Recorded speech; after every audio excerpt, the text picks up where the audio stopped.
His army descended like a storm from an alien land. His warriors possessed astounding skills the world had never seen.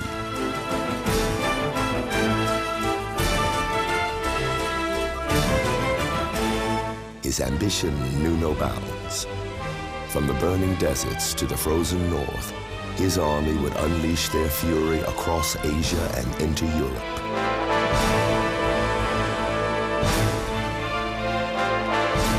In his name, they would conquer the largest empire in history. His name was Genghis Khan. Genghis Khan would become a legend in his own lifetime. For his Mongol warriors, he would be a hero. To his adversaries, he would be the rider of the apocalypse.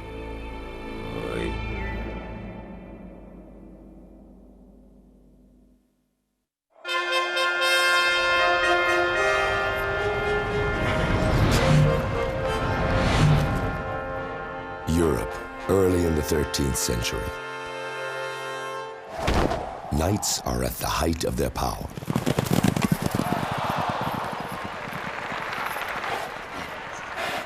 In a medieval world, they are the ultimate weapon of war.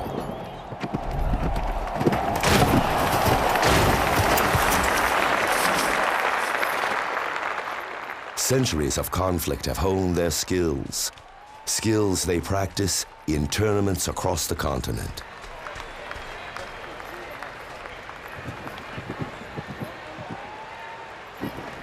They are iconic symbols of European virtue and valor.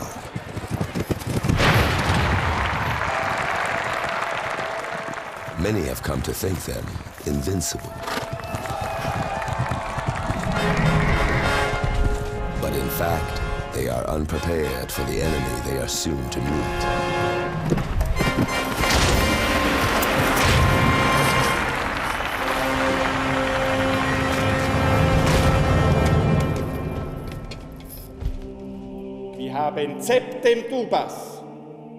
Priests do not place their faith in knights. They rail against an ungodly world and fear a force no army can stop.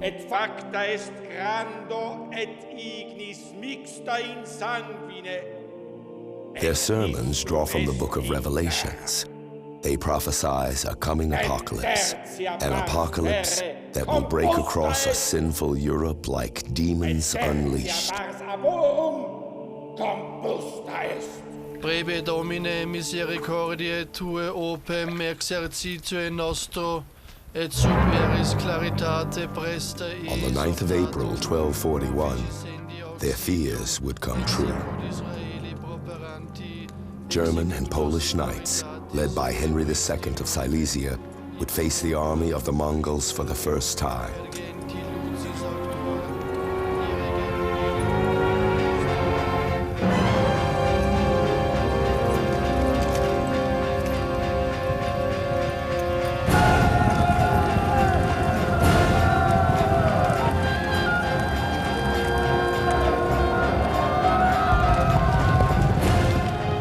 The Mongols fight with a courage inspired by their legendary leader, a man long dead, but whose fame lives on, a man named Genghis Khan.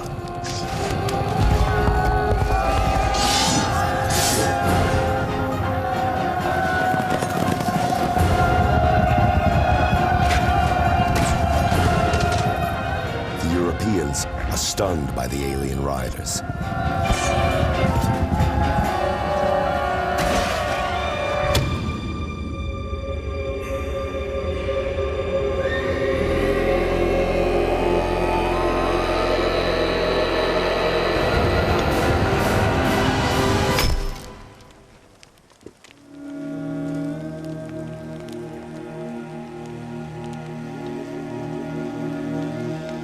In the name of Genghis Khan, Mongol warriors had overrun much of the known world. But who was this man whose memory still inspired armies to march to the very gates of Europe.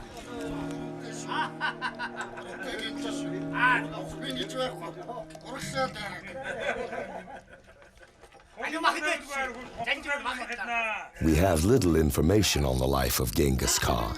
One important source is the secret history of the Mongols, which seems to have been started by his adopted son, Huduk, shortly after Genghis Khan's death. In the year of the rat, they came all together, the nobles of the right wing, the princes of the left wing, and the leaders of the thousands. Huduk records stories of ancient warriors, heroic deeds, and the life of Genghis Khan. He is a careful chronicler, yet the secret history is not a history book. It is an historical epic. Interestingly, an epic not just in praise of Genghis Khan, but one that also reveals the darker side of his extraordinary life.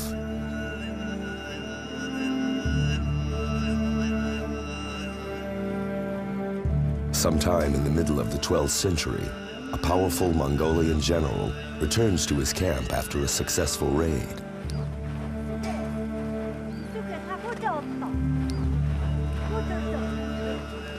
He is spurred by good news. His wife has given birth to a son.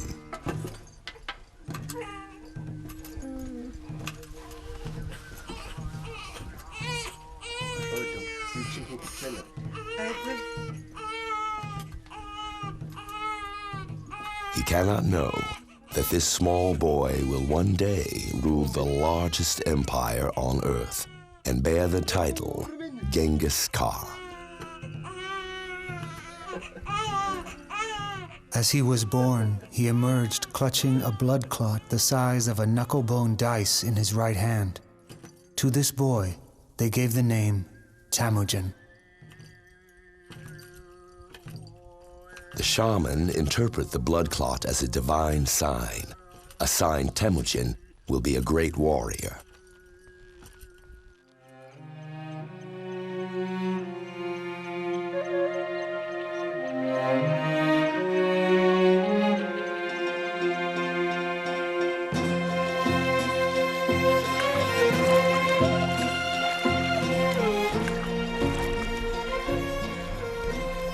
Temujin comes from a noble family. His father is a respected warrior who has fought many battles and increased his clan's wealth and land.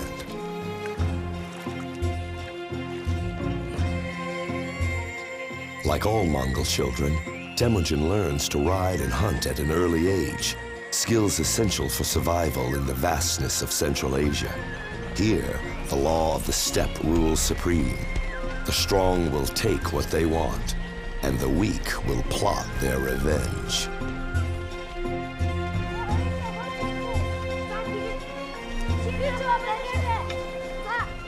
Temujin makes friends among his clan. His best friend is a boy named Jamuk. They are like brothers.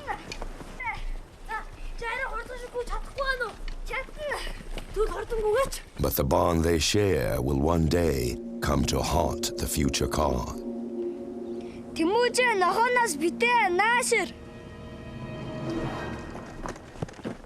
The two become blood brothers, exchanging arrows as a sign of closeness.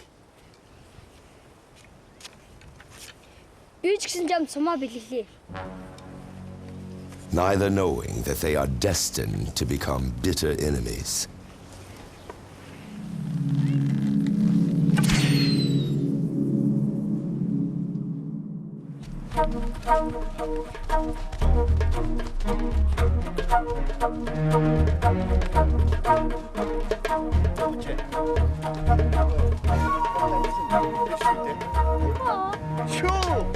Temujin enjoys a virtually carefree childhood. When he is just 9 years old, his father takes him to find a bride.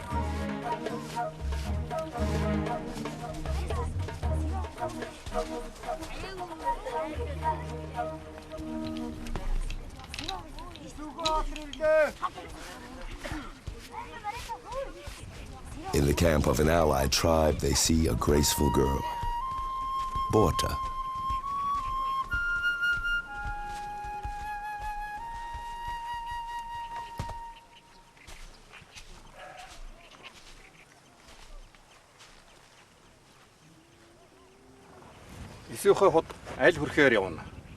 Temujin's father proposes the union, and in accordance with Mongol custom, the young Temujin must live for a time with the family of his betrothed. Borta's father accepts the proposal and welcomes the young Temujin among his family.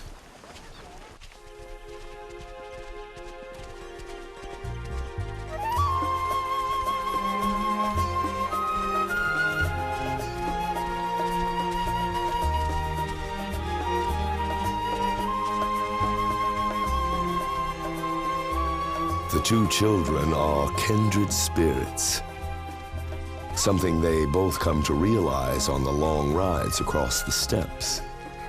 In these carefree days, neither can know the adversity they will face.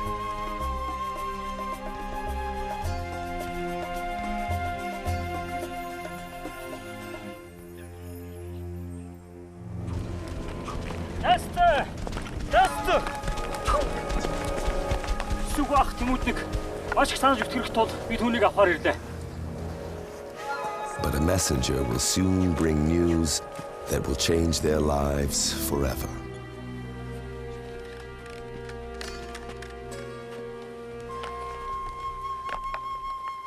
Temujin's father has been killed, poisoned in an act of revenge by an enemy Tartar clan.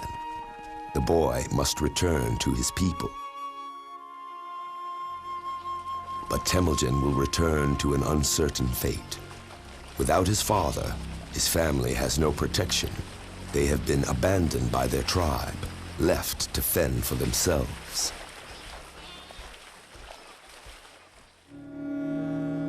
All the people had gone away, leaving only the mother and her sons. She was born of great courage. With a stick in her hand, she fed them by digging up roots.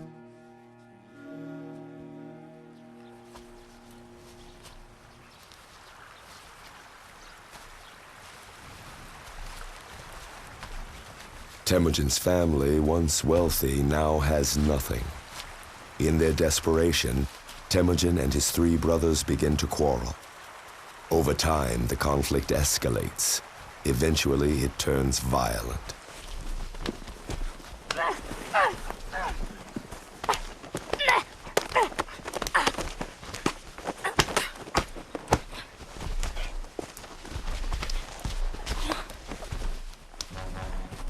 Temujin comes to see the conflict as a war with only one certain end. As the oldest, he will settle the score with his rival brother, Bekta. Bekta sat in a clearing, watching the family's horses grazing.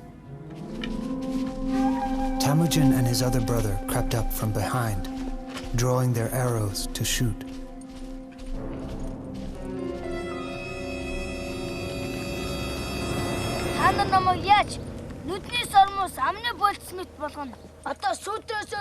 Bekta said, "How can you treat me like some dirt in your eye, like something that's keeping the food from your mouth? How can you do this, when there's no one to fight but our own shadows?"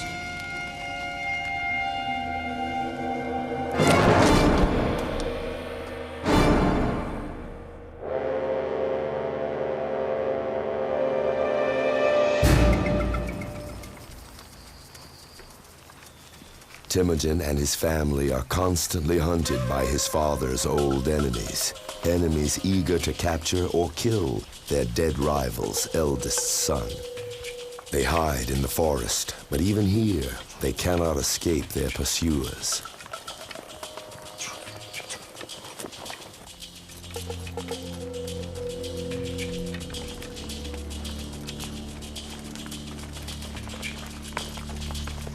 When the family saw the soldiers approaching, they were frightened. His brother Khazar fired off a volley of arrows to hold the soldiers back.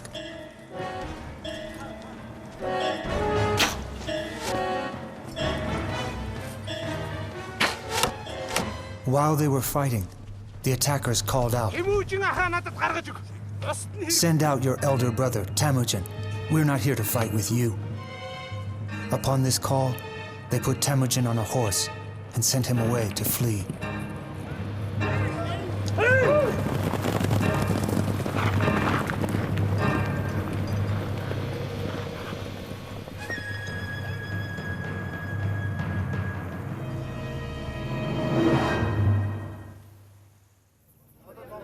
Temujin cannot escape his pursuers. He is captured, bound, and brought to the camp of an enemy clan to live his life as a slave.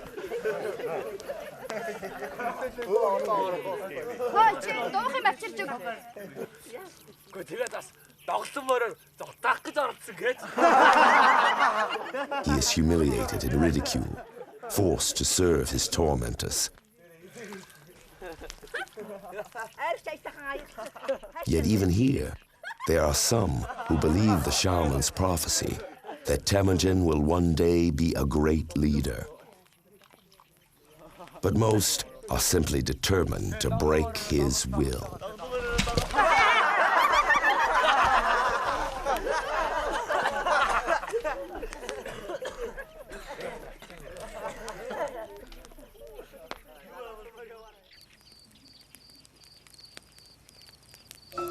During the night, he is lashed to a yoke and guarded.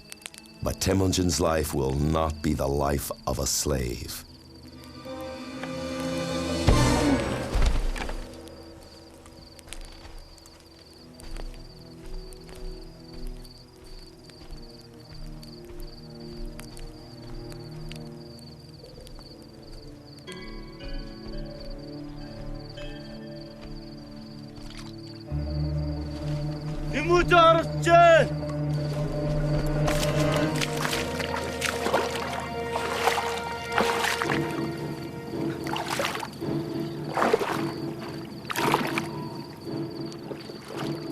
If I run for the woods, they will spot me, he thought to himself.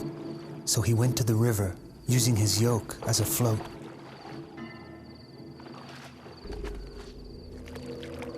But as Shogun Shira passed by the river, he saw Temujin lying there and spoke to him quietly. It's because you're a clever young man that they are afraid of you.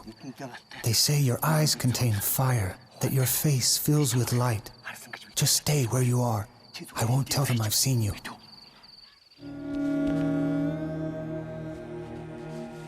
Shihi Huduk records that Temujin does escape. But the history contains many gaping holes, lost years in the life of the young Genghis Khan.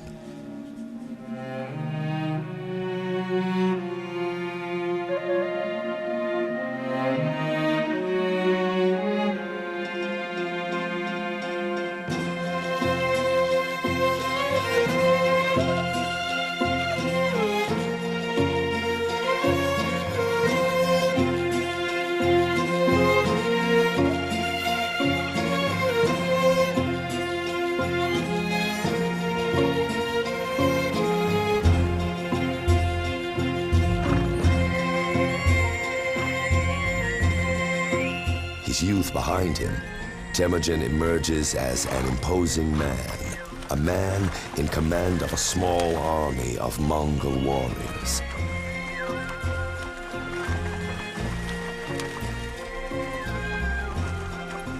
After years of searching, he has found his betrothed child bride, Borta, and made her his wife. But he knows he will need much more to survive.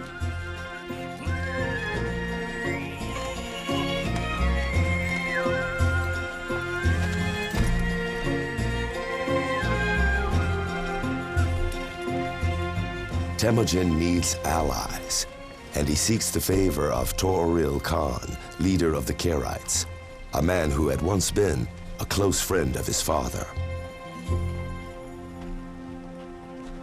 In the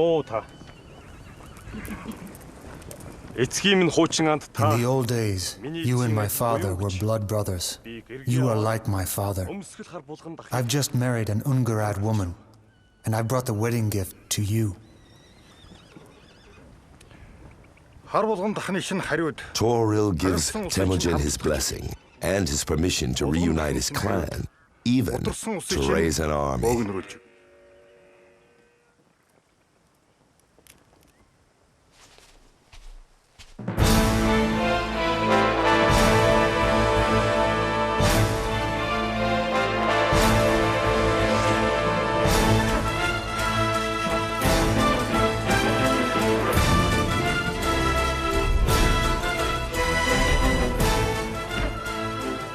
enterprising young men are drawn to Temujin's camp and trained as warriors. As an incentive for obedience, Temujin promises them raids and rich rewards.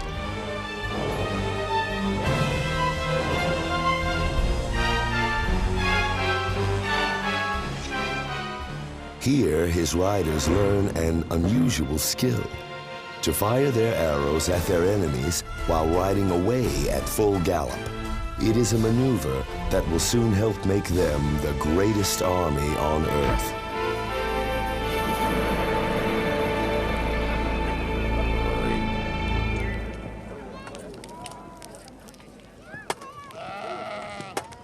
In times of peace, everyday life in a Mongol camp is tranquil, yet preparations for war are always going on. Women care for the sheep and tend to the yurts and carts. Men fix saddles and cure meat, provisions for their long expeditions.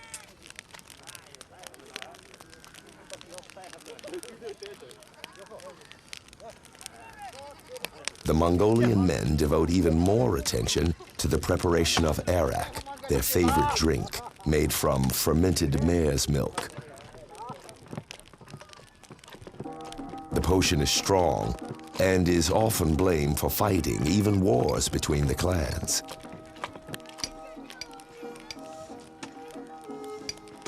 On simple hearths, the Mongols forge scimitar swords, but special craftsmanship goes into the making of their miracle weapon, the weapon that will make them superior to other armies, the reflex bow.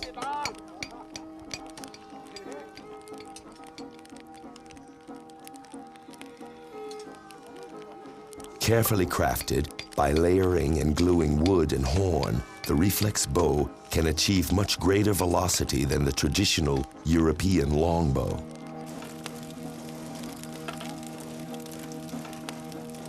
Together with their scimitars, the Mongol warrior will possess a potent arsenal.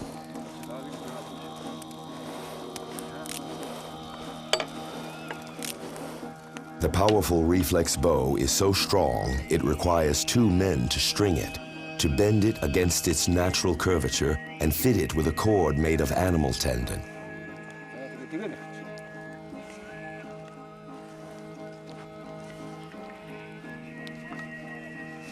An arrow shot from the reflex bow can even penetrate a coat of European chainmail. In combination with their hardy horses, it will make the Mongol army virtually invincible.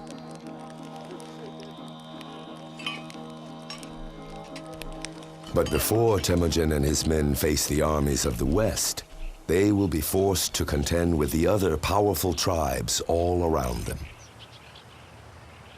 In the 12th century, the Mongols are surrounded by enemies: the Merkites, the Naiman, the Tartars.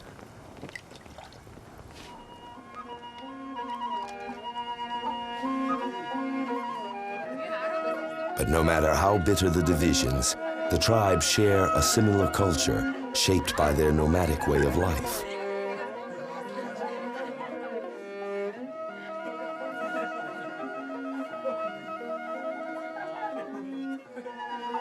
Tribal chiefs, the Khans, enjoy the spoils of their triumphs.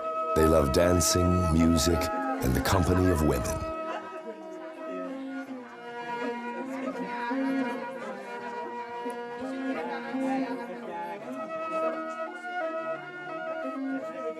Wealthy Khans typically keep a dozen or more wives, plus numerous female slaves.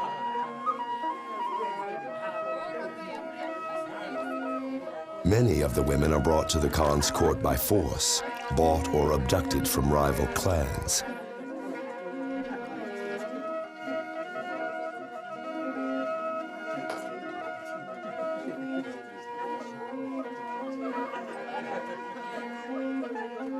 Temujin's own mother had been abducted. His father had stolen her from a wedding caravan while she was en route to meet her Merkite husband.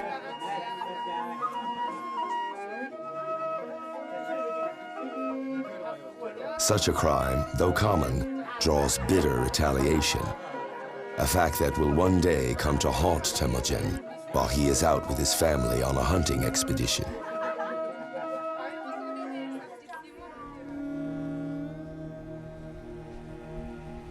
Their camp was at the Karulin River's source, when one morning, just before dawn, his mother's servant woke the camp with a startling cry.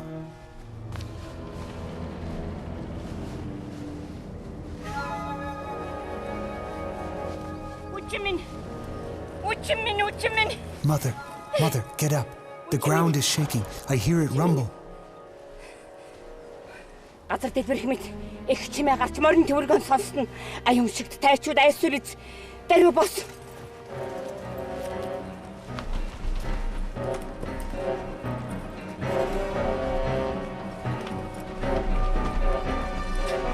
Alone, without his army, Temujin and his family are forced to flee for their lives.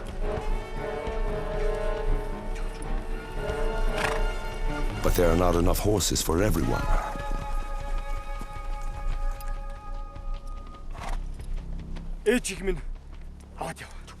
Faced with a difficult choice, Temujin orders his mother to take the horse.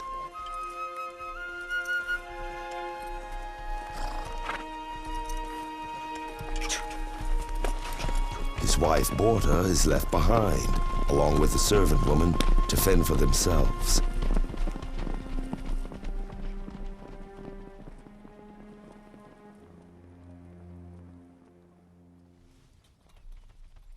Whipping the ox, the old woman drove the cart away from the camp, but as she journeyed upstream, soldiers were upon them.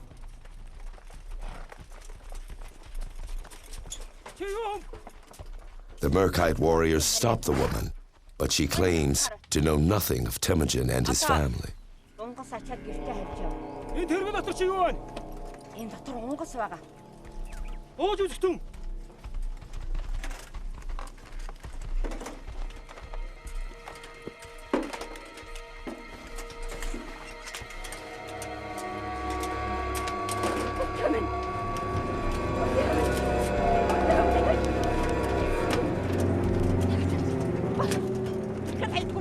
Borta is taken prisoner by the Merkite warriors.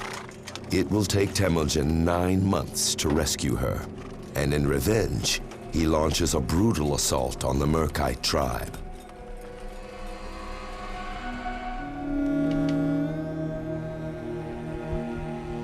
They came down on them as if through the smoke hole of their tents, capturing and killing their wives and sons. They struck at their door frames, where their guardian spirit lived, and broke it to pieces.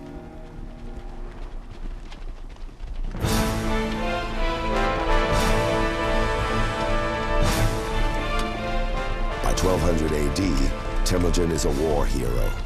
More and more men join him. Fighting at his side earns them rich rewards. Temujin decides it is now time to avenge his father's death. He will attempt to rally his men to their greatest challenge, battle with the powerful Tartars.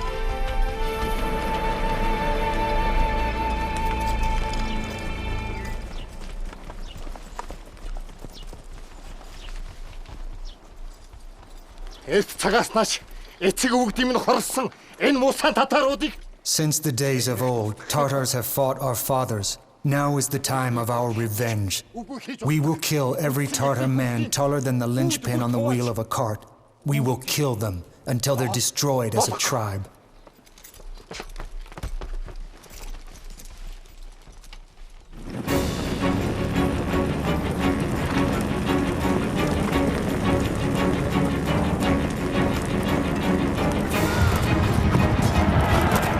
Generations of anger are unleashed. The climactic battle between the Mongols and the Tartar will be one of the bloodiest in human history.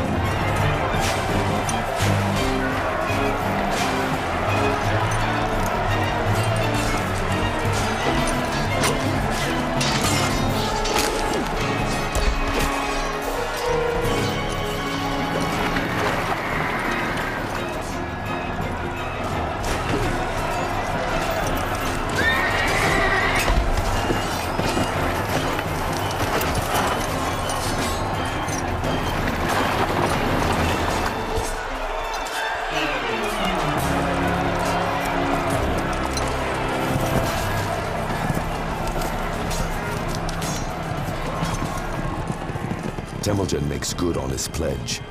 The surviving Tartar men are beheaded.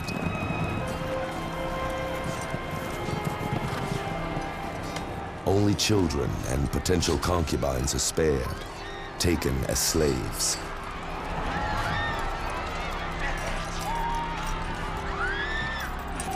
But Temujin is not the only one bent on dominating the peoples of the East.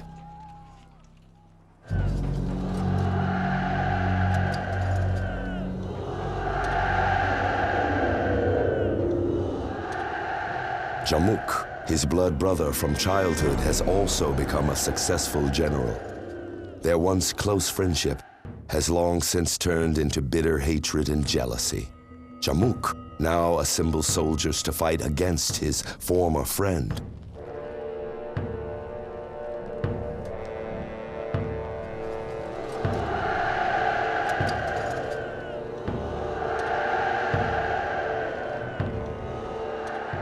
With a blood sacrifice, they pledge their support to Jamuk, their new leader.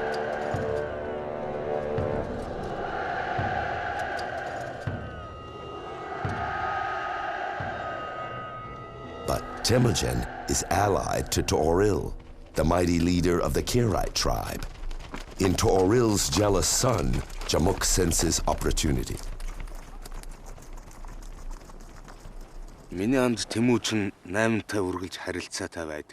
am the sparrow who is always with you. Temujin is no longer behind us.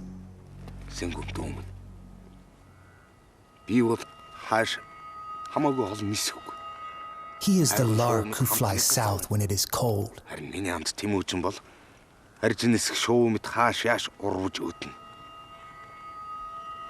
He has deserted us to join our enemies. In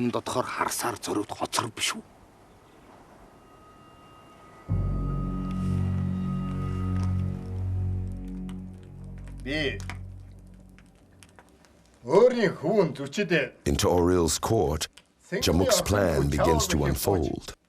Temujin has an audience with the aging Khan. He hopes to cement his claim to the future throne by proposing his son marry To'oril's granddaughter. But To'oril's son has been well prepared by Jamuk. He insults Temujin, a humiliation that will not be forgotten.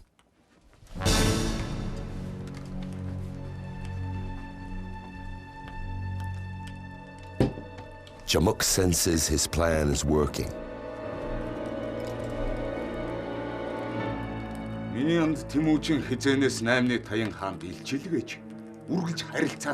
Temujin is sending messages back and forth to the Naiman. While his mouth is saying words like father and son, his actions speak otherwise. How can you trust such a man? If you don't stop him now, who will save you? If you attack Temujin now, I'll pledge to attack him from the rear.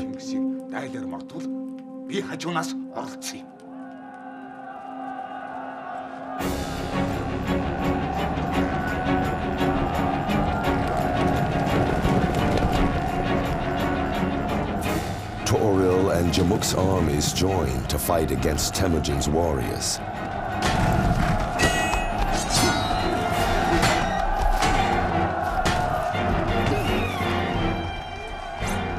It is a bitter battle.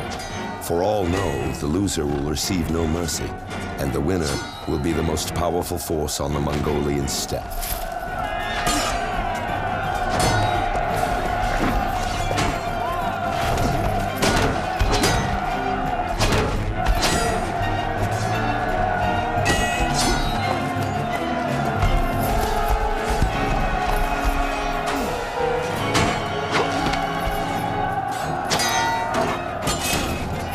After 3 days of battle, the fighting comes to an end.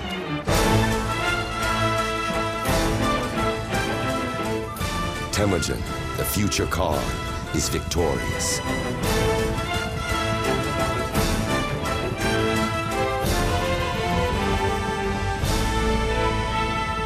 His former lord, To'oril, is now dead, and Jamuk, his arch-rival, is on the run, escaping to the hills with a small band of survivors.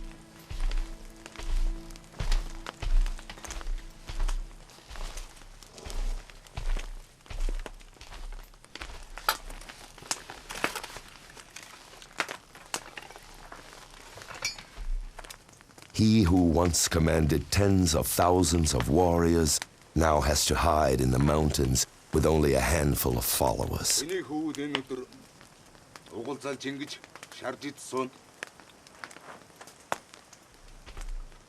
Jamuk works to find allies against his former blood brother. He even joins with former enemies and attacks his own clan. Disillusioned, his followers hatch a desperate plan, a plan they believe will save their own lives.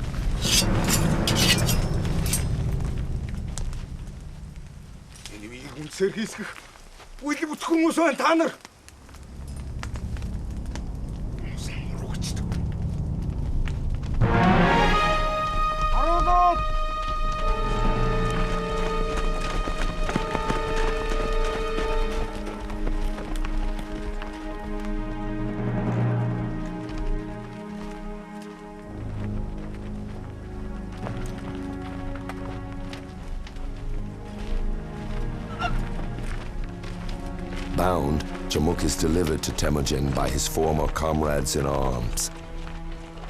The men expect gratitude from Temujin for delivering his enemy.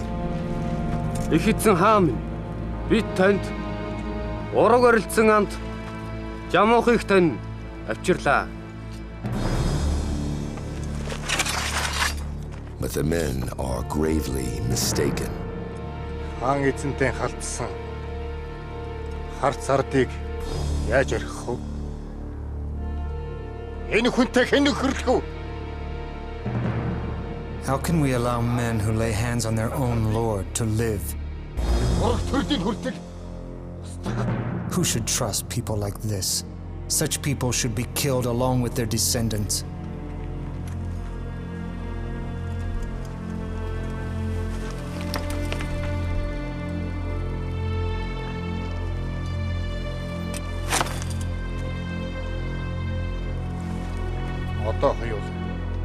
Temujin proposes to bury their rivalries and return to his side, but Jamuk refuses and seeks only an honorable death.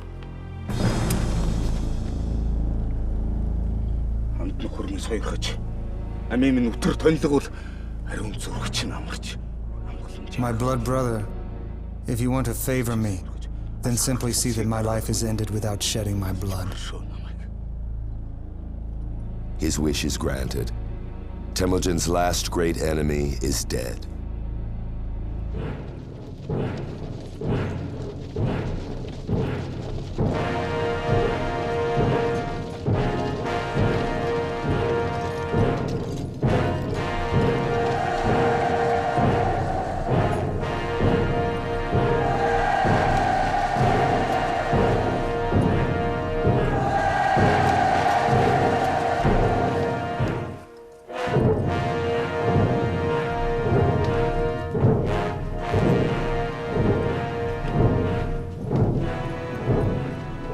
In 1206, Temujin receives the Mongols' greatest honor.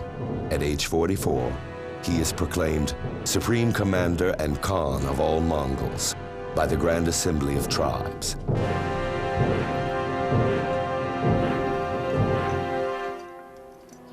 A veteran of many battles, he accepts the homage of his tribal leaders. Temujin чамайг хаан болгоё. Temujin, if you'll be our Khan, we'll search through the spoils for the beautiful women and virgins. Өгье. Хатгалдах танд хэрвээ хүрх юм бол If we disobey your command during battle, take away our possessions, our children and wives. Leave us behind in the dust, cutting off our heads where we stand and letting them fall to the ground. минь хаян од тугай.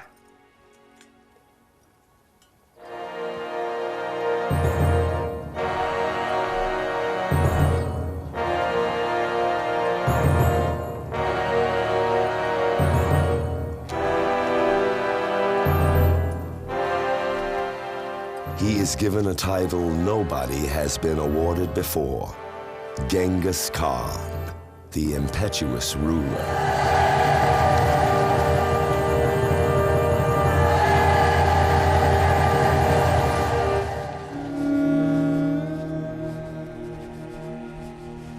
Genghis Khan set the lives of all Mongolian peoples in order and made this decree: to reward those who fought with me to establish the nation, I will make them leaders of 1,000.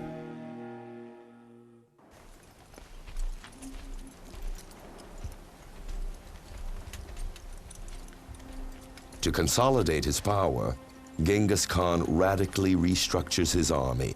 Disregarding tribal affiliations, he gives each of his loyal soldiers command over 1,000 men.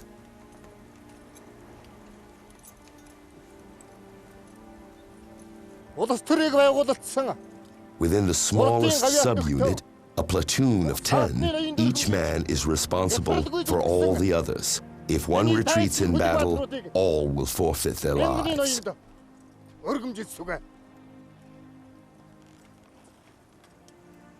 Without regard to rank or status, he makes generals out of shepherds and carpenters.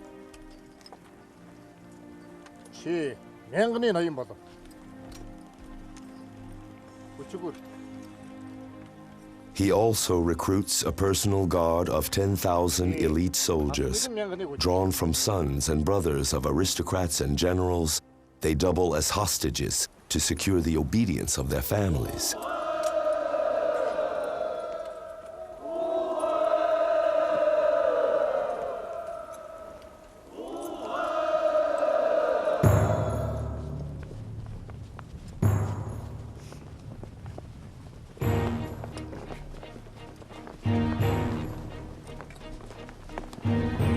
Genghis Khan now feels powerful enough to explore beyond the vastness of the steppe. He sends scouts in all directions, not just to find realms worthy of plunder, but whole nations to conquer on the far side of the great deserts.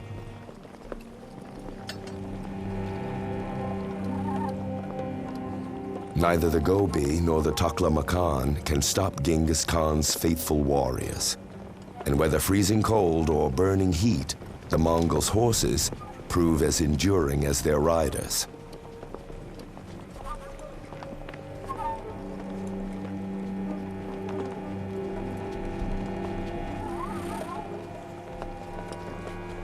The scouts return with good news. None of the adjoining realms have an inkling of the impending threat. There is little obstacle to invasion.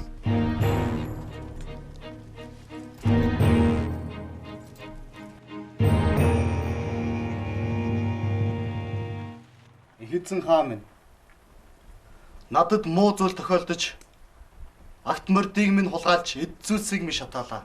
But Genghis Khan the warrior proves to be a wise statesman. From defeated administrators, he takes lessons in ruling a realm. The illiterate Khan is quick to grasp the importance of the written word. He instructs his adopted son, Shihi Huduk, to put his laws into writing. Let no man violate his word. Strike fear in the hearts of the thieves. Bring remorse to the tongues of liars. Execute those whom custom has condemned to death. Write everything in a blue book. Let no one change anything Shihi Huduk, after taking counsel with me, has written on the white paper of his blue book.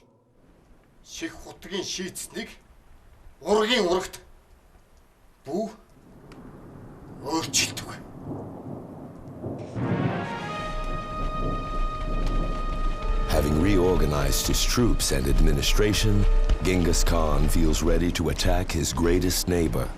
In Genghis's time, what is today China was divided into two states: the Qin Empire, also known as the Golden Empire, and to its south, the Song Empire.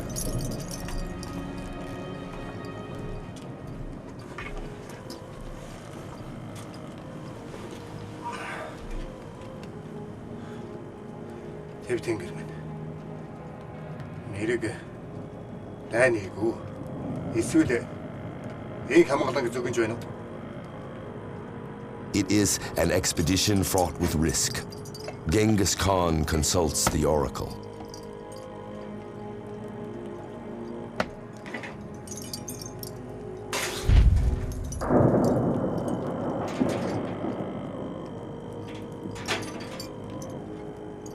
the charred bones split lengthwise, их эзэн хаан the omen of war.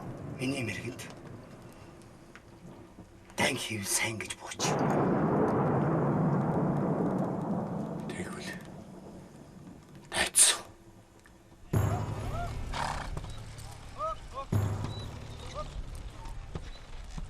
Genghis Khan assembles his army. They will march southwest into the richest region in Asia, over 100,000 strong. The soldiers are accompanied by women, children, and servants, well over 100,000 horses, and vast herds of goats and sheep brought along for food. At the command of the Khan, his entire palace yurt is placed on a platform on wheels drawn by more than 20 oxen.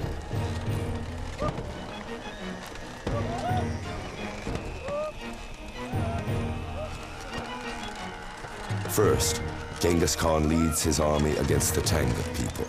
The Tangut take refuge in a fortified town, temporarily thwarting the Mongols' assault. But a long siege ends with the Tanguts' surrender. They offer gifts to the Mongols, but refuse to contribute men to the Khan's army, a refusal that will cost them their lives.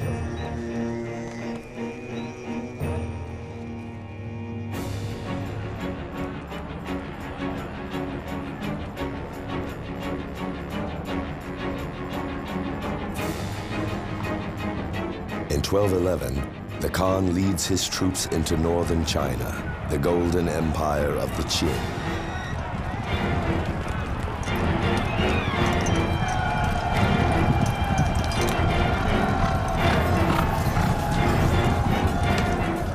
For weeks, the Mongols assault the fortifications of the capital, what is today Beijing.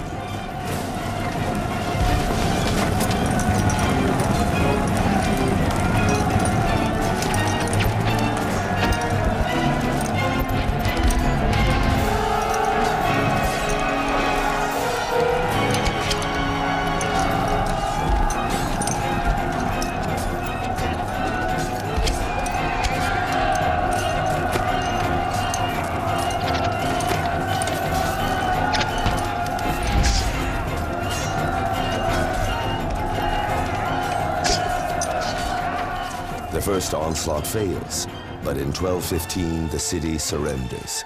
Its treasures are pillaged and its remaining inhabitants massacred.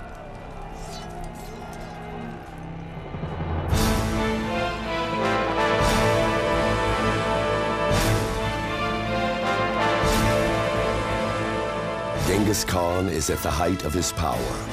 His troops crush the last insurgents at home. He conquers the Sultanate of Khwarezmia with the cities of Bukhara and Samarkand and strikes against the Tangut for one last time.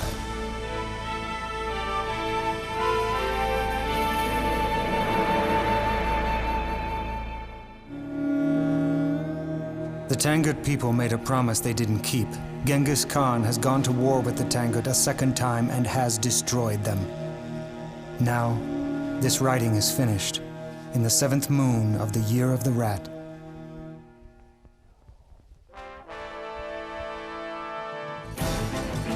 Genghis Khan's sons and successors will extend the borders of the realm even further. They will conquer all of China and reach Laos and Cambodia in the south. To the east, Mongolian power will extend to Korea.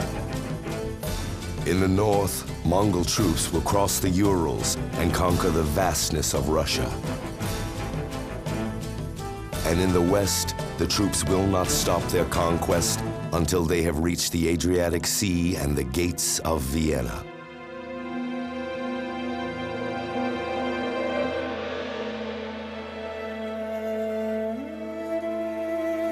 But Genghis Khan will not live to see the great expansion of his empire. In 1226, the ruler of a nation of riders falls off his horse and dies of his wounds.